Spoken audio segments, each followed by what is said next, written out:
क्या आपने कभी अपने जीवन साथी की आंखों में लंबे समय तक देखा है? इतना लंबा कि शब्द खो जाएं और केवल एक मौन पहचान शेष रह जाए। वो अजीब सा एहसास, मानो ये रिश्ता नया नहीं है, मानो आप दोनों पहले भी कहीं कभी एक दूसरे के साथ रह चुके हैं। हो सकता है आपने ये अनुभव शादी के पहले दिन किया हो, या वर्षों बाद किसी एक शांत पल में, जब आप दोनों बिना बोले बस साथ बैठे थे और भीतर से कोई आवाज आई हो, मैं तुम्हें जानता हूं बहुत पहले से। दोस्तों, ये केवल रोमांटिक कल्पना नहीं है, ये आत्मा का सत्य है। आज हम एक ऐसे रहस्य के द्वार खोलने जा रहे हैं जो न केवल प्रेम और विवाह के मायने बदल देगा, बल्कि आपके जीवन में कर्म, आत्मा और ईश्वरीय योजना की गहराई को उजागर करेगा। परमहंस योगानंद जी ने ऑटोबायोग्राफी ऑफ अ योगी में लिखा है कि हमारी आत्माएं एक अदृश्य जाल में बंधी हैं, जहां हर मुलाकात, हर रिश्ता किसी न किसी कर्म के धागे से जुड़ा होता है। कुछ रिश्ते ऐसे होते हैं जो केवल एक जन्म के होते हैं। वे आते हैं, हमें कुछ सिखाते हैं और चले जाते हैं। लेकिन कुछ रिश्ते जन्म जन्मांतर तक चलते हैं। वो हमें ढूंढते हैं, हमें पाते हैं और फिर किसी अधूरी कहानी को पूरा करते हैं। जब ऐसे लोग हमारे जीवन में आते हैं तो उनके साथ एक अनकहा अपनापन, एक गहरी समझ और कभी-कभी एक अनजानी कसक भी महसूस होती है। यही है पास्ट लाइफ कनेक्शन। भारतीय पुराणों, महाभारत और रामायण में ऐसे असंख्य उदाहरण हैं जहां पति पत्नी का मिलन केवल सामाजिक अनुबंध नहीं था, बल्कि एक दिव्य अनुबंध था, एक सोल कॉन्ट्रैक्ट जो पिछले जन्म में ही तय हो चुका था। शिव और पार्वती की कथा देखिए। पार्वती ने कठोर तपस्या की क्योंकि वो जानती थी कि उनका और शिव का बंधन सिर्फ इस जन्म का नहीं, बल्कि अनंत जन्मों का है। राम और सीता का प्रेम भी केवल एक विवाह नहीं था, वो धर्म, त्याग और तपस्या की एक साथ यात्रा थी जो जन्मों से चल रही थी और आने वाले जन्मों को भी आकार दे रही थी। अर्जुन और द्रौपदी का संबंध, सावित्री और सत्यवान का प्रेम, ये सब केवल कहानियां नहीं हैं, बल्कि आत्मा के पुनर्मिलन और कर्म के समाधान के उदाहरण हैं। शायद आपकी पत्नी आज जो आपके साथ है, वो आपकी अतीत का एक हिस्सा रही हो। शायद किसी पिछले जन्म में वो आपकी मित्र, आपकी शत्रु या आपकी मार्गदर्शक रही हो, और आज इस जन्म में वो फिर लौटी है ताकि आप दोनों मिलकर किसी अधूरे पाठ को पूरा कर सके। ये पहचान, ये समझ जब आपके रिश्ते में आती है तो विवाह केवल साथ रहने का नाम नहीं रहता, बल्कि ये आत्मा की यात्रा बन जाता है। इस वीडियो में हम जानेंगे कि कैसे पिछले जन्मों का कर्म आपकी पत्नी को आपके जीवन में लाता है, कैसे वो केवल जीवन संगनी नहीं बल्कि आपके आत्मा का दर्पण और गुरु भी है, और कैसे इस समझ से आपका रिश्ता एक साधना, एक तीर्थ और ईश्वर तक पहुंचने का मार्ग बन सकता है। अगर आप भी अपने रिश्तों की गहराई को समझना चाहते हैं और जानना चाहते हैं कि आपकी पत्नी आपके जीवन में सिर्फ प्रेम के लिए नहीं बल्कि आपके आत्मिक विकास के लिए भी आई है, तो इस यात्रा में हमारे साथ अंत तक बने रहिए।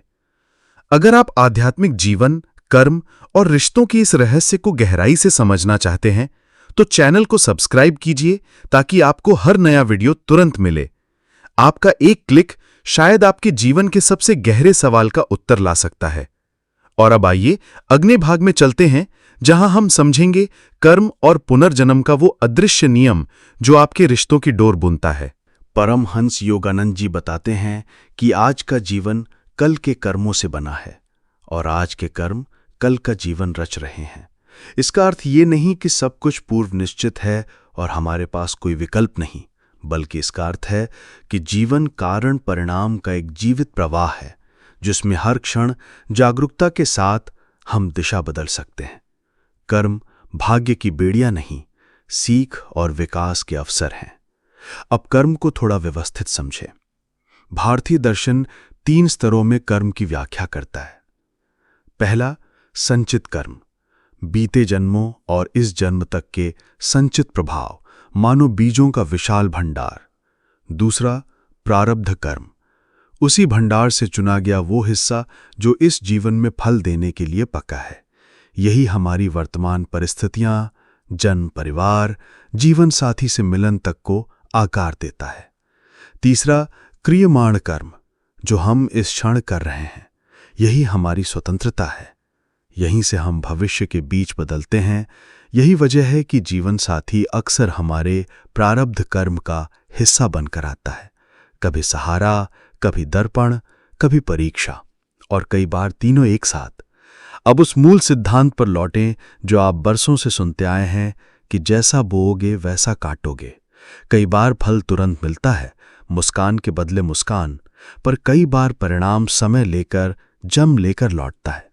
इसलिए पति पत्नी के रिश्ते में जो बार बार पैटर्न दिखते हैं, जैसे एक ही मुद्दे पर बार बार टकराव या बिना वजह अत्यधिक आकर्षण या चिढ़, ये अक्सर संकेत होता है कि कहीं कोई अधूरा पाठ है। यह समझने की बारीक बात है, कर्म केवल दंड नहीं देता, दिशा देता है। वो हमें वही परिस्थिति दोहरा कर दिखाता है ताकि हम बेहतर प्रतिक्रिया देना सीखें।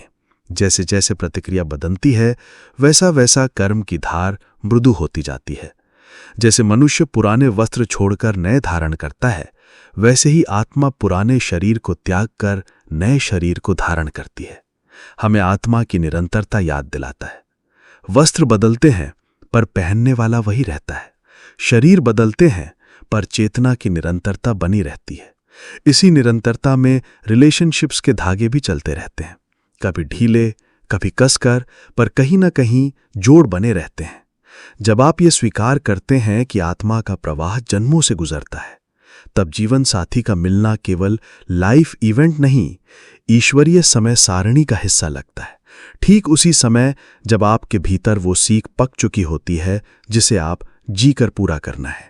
पुराणों की कथाएं इसी दिव्य समय सारणी की प्रतीक हैं। शिव पार्वती, शक्ति और शिव का अनादि मिलन केवल प्रेम नहीं, तत्वों का संतुलन है, चेतना और ऊर्जा का युग्म जो संसार को चलाता है। राम सीता केवल दाम्पत्य नहीं, धर्म और करुणा का साझा तप है, जहां हर चुनौती आत्मा की ऊंचाई बनती जाती है। कृष्ण राधा, देह से परे भक्ति और अनुराग की पराकाष्ठा, आत्मा की उस तड़प का प्रतीक है जो अंततः उसे ईश्वर से मिलाती है। इन कथाओं का संदेश, रिश्ता केवल साथ रहने से नहीं, साथ मिलकर ऊंचा उठने से पवित्र होता है। और ये ऊंचाई कर्म के पार जाने में है, न कि कर्म में उलझे रहने में। अब एक अत्यंत सूक्ष्म अवधारणा, वासनाएं। वासनाएं वे गहरी मनोसंस्कारिक छापे हैं जो आत्मा में अंकित रहती हैं। इच्छाएं, भय, झुकाव, आकर्षण, विरक्ति, जो पिछले अनुभवों से बने होते हैं।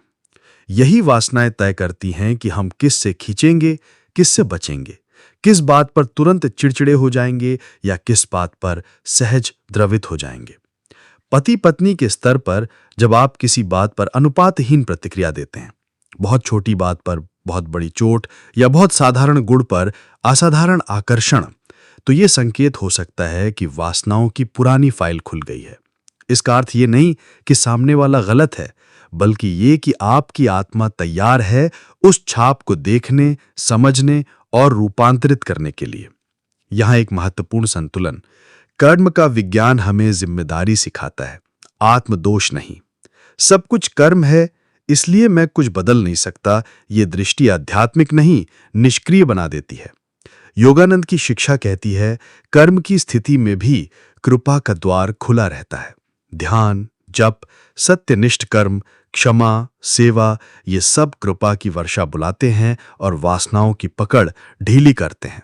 यही कारण है कि संबंधों में, विशेषकर विवाह में, जब हम सचेतन चुनाव करते हैं, प्रतिक्रिया के स्थान पर उत्तरदायित्व, आरोप के स्थान पर समझ, अहंकार के स्थान पर विनम्रता, तो कर्म का पहिया कठोरता से घूमना छोड़कर सीख और प्रेम की दिशा में मुड़ने लगता है। एक व्यावहारिक उदाहरण समझें।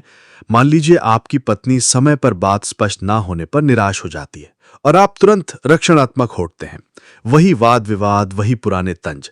ये दोहराव बताता है कि संचार यानी कि कम्युनिकेशन पर कोई अधूरा पाठ है। कार्मिक दृष्टि कहती है, इस बार पैटर्न तोड़िए, शांत स्वर में तथ्य बोलिए, भावनाओं को मान्यता दीजिए कि मैं समझ रहा हूं कि तुम नाराज हो, चलो इस हिस्से को साफ करते हैं और समाधान पर आइए। पहली बार में चमत्कार ना भी हो, पर वासनाओं का ग्रंथि ढीला पड़ेगा और यही कर्म परिवर्तन की शुरुआत है। इसी तरह का माइक्रो शिफ्ट हर रोज, हर मुद्दे पर, यही क्रियमाण कर्म से भविष्य बदलना है। ध्यान रखें, कर्म, कृपा और जागरूकता, इन तीनों का संगम विवाह को साधना बनाता है। कर्म परिस्थितियां देता है, कृपा दिल को मुलायम रखती है और जागरूकता हमें बेहतर चुनाव करने का साहस देती है। जब ये तीनों साथ काम करते हैं तो क्यों मेरे साथ ही वाला दर्द बदलकर मुझे इससे क्या सीखना है वाली बुद्धि बन जाती है और यहीं से रिश्ते में करुणा का उगना शुरू होता है। कर्म का ज्ञान रिश्ते को भारी नहीं, हल्का बनाता है, क्योंकि ये शिकायत से सीख और नियंत्रण से सहयोग की ओर ले जाता है। जब आप जीवन साथी को केवल व्यक्ति नहीं बल्कि आत्मयात्रा का सहयात्री मानते हैं, तब हर दिन, हर संवाद, हर टकराव उत्कर्ष का अभ्यास बन जाता है। यही कर्म और पुनर्जन्म के विज्ञान का सार है कि बीते बीजों को पहचानो, वर्तमान में चेतना लाओ और भविष्य के लिए प्रेम बो। सोलमेट्स वर्सेस कार्मिक पार्टनर्स, साथी या परीक्षा। आइए एक बुनियादी पर बेहद सूक्ष्म अंतर से शुरू करें। योगानंद जी स्पष्ट करते हैं, हर जीवन साथी सोलमेट नहीं होता। कुछ रिश्ते आत्मा के लिए विश्राम स्थल होते हैं, जहां प्रेम सहज बहता है, आप सुरक्षित महसूस करते हैं और आपका हृदय सेवा और साधना की ओर स्वाभाविक रूप से खुलता है। वहीं कुछ रिश्ते आत्मा के लिए पाठशाला होते हैं। यहां प्रेम मौजूद रहता है, लेकिन उसके साथ सीख, परीक्षा और रूपांतरण की तीव्र प्रक्रिया भी चलती है। एक जगह आत्मा को आराम मिलता है, दूसरी जगह आग, और यही आग सोने को कुंदन बनाती है। सोलमेट कौन? सोलमेट वो है जो आपकी आत्मा के संगीत के साथ सामंजस्य में चलता है। उसकी उपस्थिति आपके भीतर प्रेम और प्रकाश को बढ़ाती है, आपको अपने धर्म, अपने उच्चतर उद्देश्य की याद दिलाती है। यहां संघर्ष होते हैं, पर वे झगड़े नहीं, विकास के संवाद बनते हैं। मतभेद होते हैं, पर वे दूरी नहीं, गहराई पैदा करते हैं। आप दोनों मिलकर अधिक सतोगुणी बनते हैं। जीवन शैली में शुद्धता, विचारों में स्पष्टता और कर्म में निस्वार्थता बढ़ती जाती है। कर्मिक पार्टनर कौन? कर्मिक पार्टनर वो शिक्षक है जो आपके जीवन में इसीलिए आता है कि आप अपने पुराने संस्कारों, वासनाओं और अधूरे पाठों का सामना कर सकें। ये रिश्ता अक्सर शक्तिशाली आकर्षण के साथ शुरू होता है, जैसे कोई चुंबकीय खिंचाव, पर कुछ समय में वही आकर्षण भीतर छिपे हुए घावों को उजागर करने लगता है। यहाँ अहंकार, असुरक्षा, ईर्ष्या, नियंत्रण या त्याग की परीक्षाएं अधिक सामने आती हैं। कर्मिक पार्टनर गलत व्यक्ति नहीं, बल्कि वो सही दर्पण है जो आपको वो दिखा देता है जिसे आप वर्षों से देखने से बचते रहे थे। कैसे पहचानें कौन सा रिश्ता किस दिशा में है? ये पहचान किसी सतही चेकलिस्ट से नहीं, बल्कि अपने भीतर उतरकर होती है। फिर भी कुछ संकेत मदद करते हैं। क्या इस बंधन में रहते हुए आपका धर्म और जिम्मेदारी बोध बढ़ता है? क्या आप दोनों मिलकर बेहतर इंसान बन रहे हैं? क्या मतभेद के बाद आप जल्दी शांत हो पाते हैं और करुणा से समाधान ढूंढते हैं? क्या ये रिश्ता आपको विस्तार देता है, सेवा, साधना और सत्यनिष्ठ जीवन की तरफ, या आपको बार बार संकुचन की ओर धकेलता है, डर, नियंत्रण और आहत अहम की तरफ? क्या आप बार बार वही पैटर्न दोहराते हैं, वही तर्क, वही आरोप, वही दूरी, या हर बार थोड़ा सा नया सीख जोड़ पाते हैं? याद रखिए, सोलमेट का मतलब शून्य संघर्ष नहीं होता और कर्मिक का मतलब अस्वस्थ रिश्ता नहीं। दोनों ही सीढ़ियां हैं। एक में सीढ़ियां मुलायम हैं, दूसरे में खुरदुरी, लेकिन दोनों शिखर की ओर ले जा सकती हैं यदि आप जागरूकता से चलते हैं। अर्जुन और द्रौपदी का रिश्ता केवल प्रेम का नहीं, धर्म और कर्म का पाठ भी था। द्रौपदी का संकल्प, उसकी असाधारण बुद्धि और दृढ़ता, और पांडवों के साथ उसका साझा भाग्य, ये दिखाता है कि कुछ बंधन आत्मा को तपस्या के मार्ग पर ले जाते हैं। ये मिलन सरल नहीं था, इसमें त्याग, न्याय के लिए संघर्ष और अपने अपने धर्म के प्रति अडिग निष्ठा थी। ये रिश्ता बताता है कि कभी-कभी जीवन साथी हमें व्यक्तिगत सुख से आगे उठाकर सामूहिक धर्म की सेवा में भी खड़ा करता है। यही कर्मिक बंधन का ऊंचा रूप है।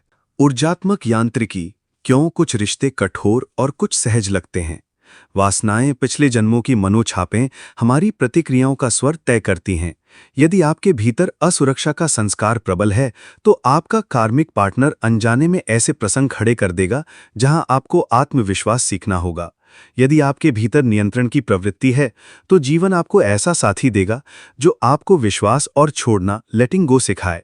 सोलमेट डायनामिक में भी सीख है, पर वहां सुरक्षा का वातावरण अधिक होता है। कार्मिक डायनामिक में सीख तीव्र है ताकि पुराने गांठ शीघ्र खुलें। सामान्य भ्रांतियां, सावधानियां। अगर दर्द है तो रिश्ता गलत है, यह जरूरी नहीं। कभी दर्द उपचार की शुरुआत भी होता है। कार्मिक मतलब हमेशा अलग होना नहीं। कार्मिक रिश्ता समझ, साधना और करुणा से सोल अलाइंड बन सकता है। सोलमेट मतलब हमेशा आसान नहीं। सोलमेट भी आपको बढ़ने के लिए चुनौती दे सकता है, पर चुनौती में भी सम्मान और कोमलता बनी रहती है। दैनिक जीवन में पहचान के व्यावहारिक संकेत। किसी विवाद के बाद क्या आप दोनों का रुख प्रेम की ओर लौट आता है? क्या इस रिश्ते ने आपको अपने परिवार, काम, समाज के प्रति अधिक जिम्मेदार और संवेदनशील बनाया है? क्या आप दोनों मिलकर साधना, ध्यान, जप, प्रार्थना, सत्संग की ओर बढ़े हैं? क्या समय के साथ ईर्ष्या, अहंकार का शोर कम और विश्वास का स्वर ऊंचा हुआ है? कर्मिक से पवित्र की ओर रूपांतरण का मार्ग। 1. स्वीकार और साक्षी भाव। मेरी प्रतिक्रिया मेरी है। यह स्वीकार करते ही बाहरी दोषारोपण से ऊर्जा मुक्त होकर भीतर की ओर जाती है। 2. क्षमा और शुद्धि।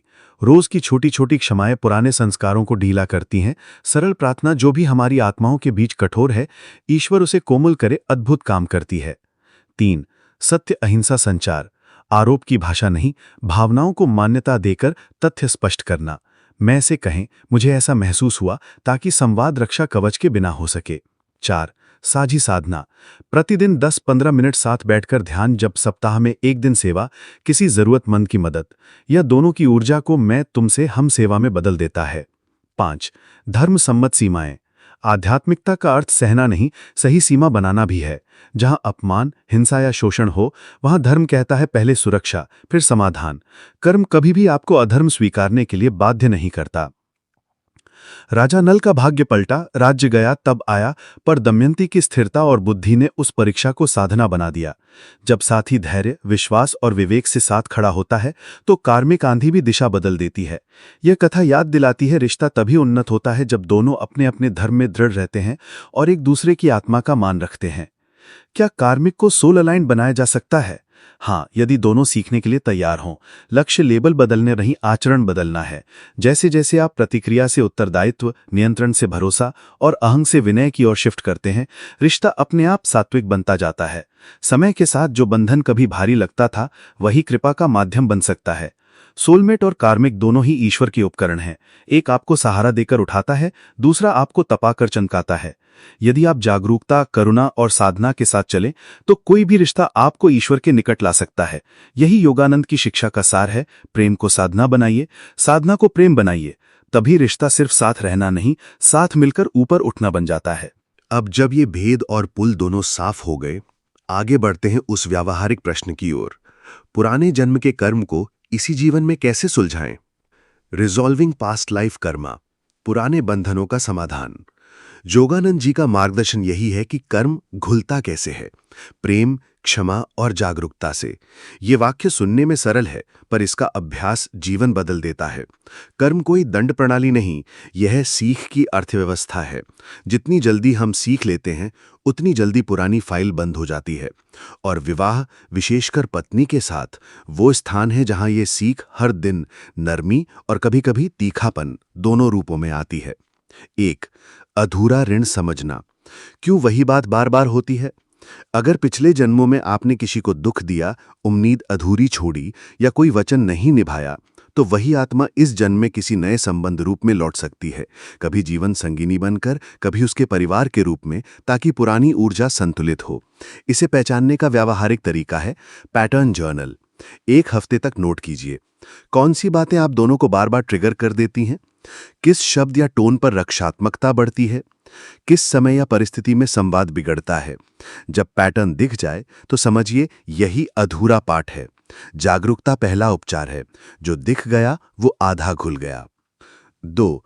क्षमा, दोष छोड़ना नहीं, ऊर्जा छोड़ना है। क्षमा का अर्थ ये नहीं कि गलती को सही मान लिया।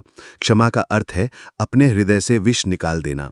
जब भीतर का विष निकलता है, तब आप वर्तमान में सही निर्णय ले पाते हैं, सीमाएं भी रखते हैं और प्रेम भी बचा रहता है। एक सरल क्षमा दर्शन अपनाइए। मैं घटना को देखता हूं पर अपने भीतर की गांठ भी पहचानता हूं। मैं स्वीकार करती हूं कि मेरी प्रतिक्रिया मेरी है। मैं निर्णय लेती हूं कि आज से मैं नई प्रतिक्रिया चुनूंगी। धीरे धीरे यह अभ्यास मैं बनाम तुम की लड़ाई को हम बनाम समस्या में बदल देता है। यही कर्म परिवर्तन है। मृदु विजुअलाइजेशन, श्रवण अनुकूल। आंखें हल्की मूंद कर मन में कहें, हमारे बीच जो कठोर है वह प्रकाश में पिघल जाए। मैं तुम्हें ईश्वर को समर्पित करती हूं। मैं मुक्त हूं, तुम मुक्त हो। ये वाक्य हर रात 2-3 मिनट। उद्देश्य है अटकी ऊर्जा को प्रवाहित करना। 3. प्रेम, केवल भावना नहीं, मरम्मत की क्रिया भी। कर्म की भाषा में प्रेम का अर्थ है रिपेयर, मरम्मत। जब गलती हो जाए तो 5 कदम अपनाइए। 1. सी, देखें हुआ क्या, बिना आरोप के तथ्य बोले। 2. एक्सेप्ट, स्वीकार करें, मेरी चूक क्या, बहाने नहीं, जिम्मेदारी। 3. डीपन, गहराना, तुम्हें कैसा लगा, भावना की मान्यता। 4. हील, उपचार, अब कैसे सुधारें, ठोस प्रस्ताव या समाधान। 5. एक्ट, क्रिया, मैं ये करूंगी, समयबद्ध छोटा सा कदम। ये 5 कदम कर्म के कठोर बीज को कृपा के अंकुर में बदल देते हैं। 4. सत्य और अहिंसा संवाद, 4 चरणों का धार्मिक कम्युनिकेशन। झगड़ों की जड़ अक्सर कहना कैसे है में होती है। 4 चरण अपनाइए। देखना, बिना लेबल, जब ऐसा हुआ या ये शब्द बोले गए। भाव, मुझे ऐसा महसूस हुआ। आवश्यकता, मुझे स्पष्टता, सम्मान या समय चाहिए। निवेदन, क्या हम अगली बार ऐसे कर सकते हैं। 5. ध्यान साधना, भीतर की तरंग बदलिए, बाहर का स्वर बदलेगा। योगानंद जी का मार्ग सरल है, ध्यान, जप और ईश्वर। श्वास स्मृति 7 मिनट, धीमी सांस, मन में सो हम का स्मरण, विचार आए तो श्वास पर लौटे। 6. निष्काम कर्म, अपेक्षा छोड़ो, अर्पण जोड़ो। गीता कहती है कर्तव्य करो, फल आसक्ति छोड़ो। वैवाहिक जीवन में इसका अर्थ है सेवा बिना हिसाब। 3. रोजमर्रा दृश्य, गृह कार्य, कौन ज्यादा करता है से, आज मैं क्या अर्पित कर सकती हूँ। आर्थिक निर्णय, मेरी बात मानी जाए से, घर के धर्म के लिए क्या हितकर। पालन पोषण या बुजुर्गों की सेवा, मेरे तरीके से, हम दोनों के मूल्यों का संगम। हर क्रिया से पहले मन में एक वाक्य, ईश्वर अर्पणम। जब कर्म यज्ञ बनता है तो अहंकार की राख से शांति निकलती है। यही कर्म समरसता है। सीमाएं बराबर धर्म, क्षमा के साथ सुरक्षा। आध्यात्मिकता का अर्थ सब कुछ सह लेना नहीं। जहां अपमान, हिंसा या दुरुपयोग हो, वहां पहला धर्म सुरक्षा है। संबंधियों, विशेषज्ञों की मदद, परिवार, समुदाय या कानूनी सहायता, और फिर उपचार। कर्म का सिद्धांत कभी भी आपको अधर्म स्वीकारने की आज्ञा नहीं देता। सीमाएं प्रेम को सुरक्षित रखती हैं और सुरक्षित प्रेम ही शोधन कर सकता है। 8. प्रगति के संकेत, कैसे जाने कि पुराना कर्म पिघल रहा है। तकरार के बाद रिकवर समय घट रहा है। तुम हमेशा, कभी नहीं जैसी भाषा कम, तथ्य और भावना की भाषा बढ़ रही है। शिकायत के स्थान पर कृतज्ञता अधिक लिखी या कही जा रही है। घर का वातावरण अधिक शांत और सात्विक। भीतर एक सूक्ष्म सा विश्वास, हम साथ मिलकर सीख रहे हैं। यही संकेत हैं कि वासनाएं ढीली, कर्म नरम और कृपा सक्रिय है। पुराने बंधन टूटते नहीं, रूपांतरित होते हैं। प्रेम मरम्मत करता है, क्षमा विष निकालती है और जागरूकता नई प्रतिक्रिया चुनने की शक्ति देती है। ध्यान, जप, अर्पण से भीतर का स्वर बदलता है। बदला हुआ स्वर बाहर के रिश्ते को नया अर्थ देता है। यही है कर्म विलयन की साधना, घर को मंदिर और साथ को पथ बना देना। अब जब समाधान की ठोस विधियां स्पष्ट हैं, अगला स्वाभाविक कदम है कर्म से ऊपर उठता दिव्य प्रेम। कैसे प्रेम देह, अपेक्षा और इतिहास से आगे बढ़कर मुक्ति का मार्ग बनता है। Divine love beyond karma, Yogananda ji का केंद्रीय संदेश सरल और ऊंचा है। जब प्रेम में ईश्वर का प्रकाश शामिल हो जाता है तो वह कर्म से परे चला जाता है। इसका अर्थ क्या है कि संबंध केवल देह, आदतों और इतिहास से परिभाषित नहीं रहता, वह चेतना से संचालित होने लगता है। तब प्रेम प्रत्याशा नहीं, अर्पण बन जाता है। अधिकार नहीं, विश्वास बन जाता है। और स्मृति नहीं, उपस्थिति बन जाता है। यही वह क्षण है जब रिश्ता कर्म के लेन देन से निकलकर कृपा के प्रवाह में प्रवेश करता है। राधा कृष्ण इसका सबसे सुंदर प्रतीक हैं। यह प्रेम देह के बंधन से परे आत्मा की तन्मयता है, जहां प्रिय, परम प्रिय और परमात्म प्रिय एक ही धारा में मिल जाते हैं। राधा का अर्थ है संपूर्ण समर्पण, कृष्ण का अर्थ है सर्व आकर्षक चेतना।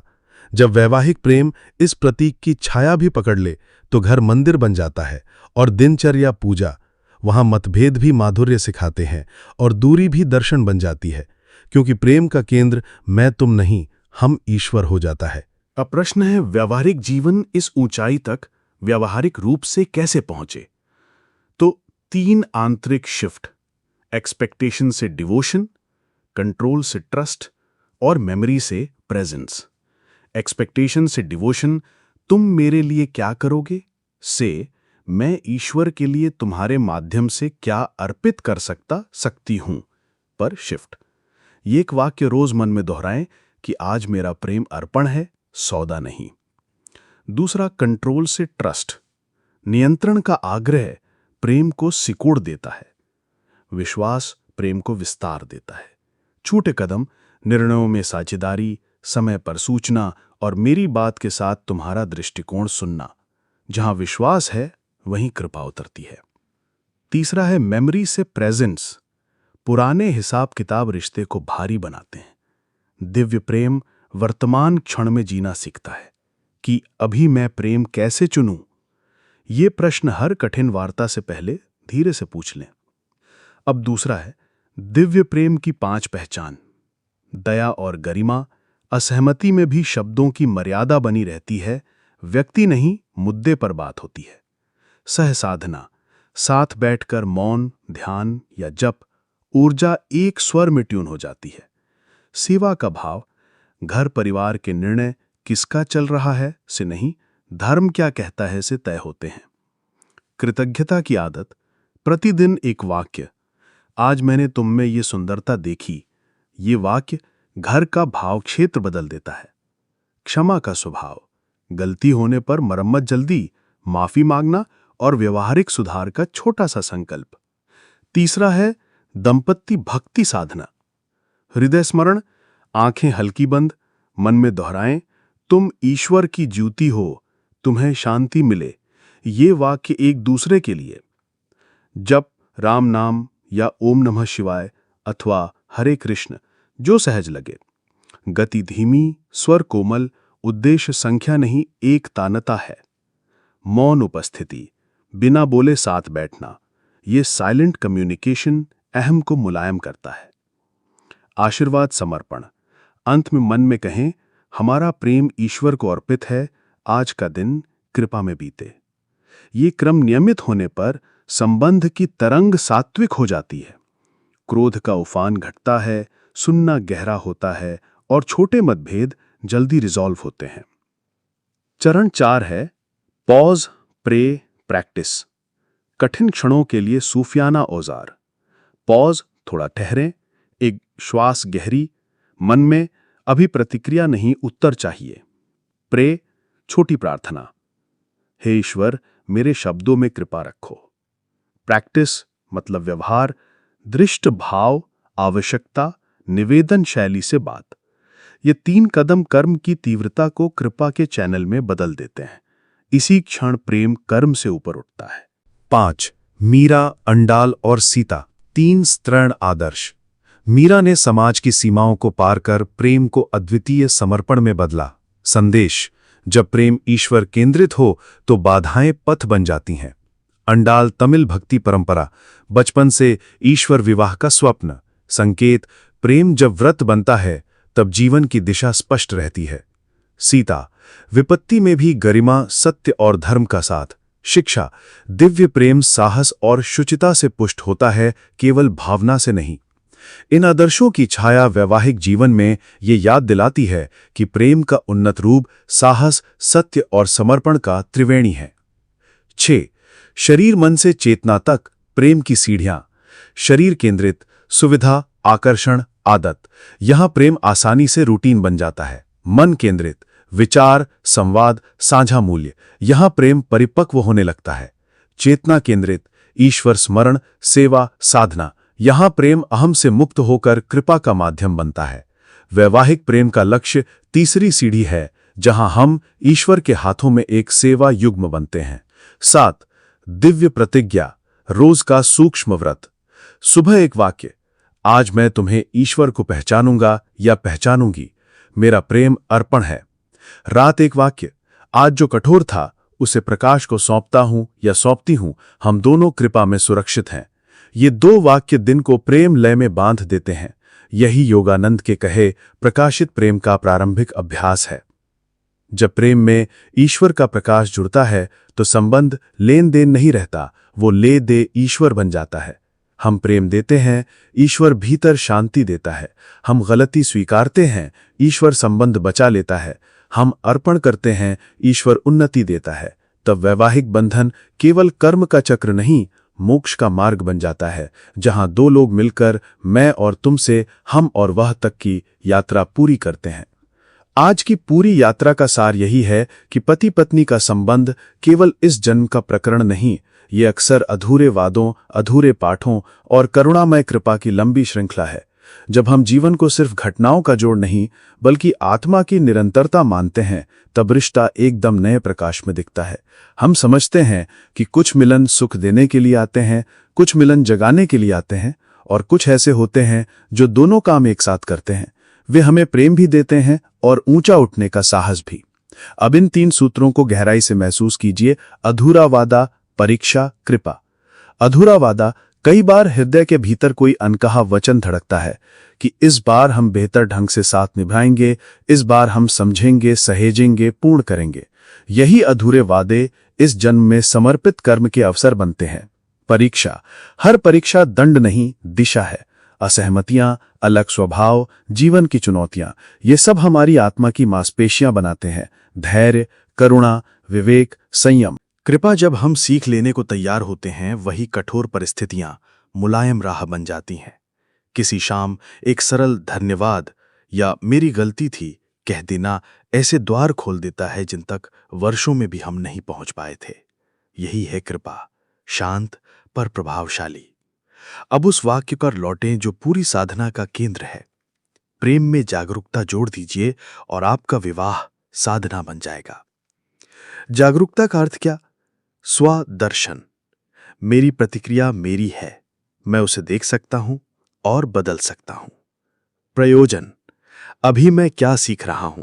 सम्मान, सुनना, छोड़ना, भरोसा। अर्पण, हर दिन का एक छोटा काम ईश्वर अर्पणम, बिना हिसाब, बिना तुलना। जब प्रेम के साथ ये जागरूकता जुड़ती है, तब घर अनुष्ठान बन जाता है। भोजन बनाना सेवा, सुनना साधना, क्षमा शुद्धि और साथ चलना तीर्थ यात्रा। रिश्ता साधना कब बनता है? जब सामान्य क्षणों को भी हम पवित्र भाव से जीते हैं। सुबह चाय देते समय दृष्टि में कृतज्ञता, वाणी में कोमलता, काम से लौटकर पहले 5 मिनट सिर्फ एक दूसरे के लिए।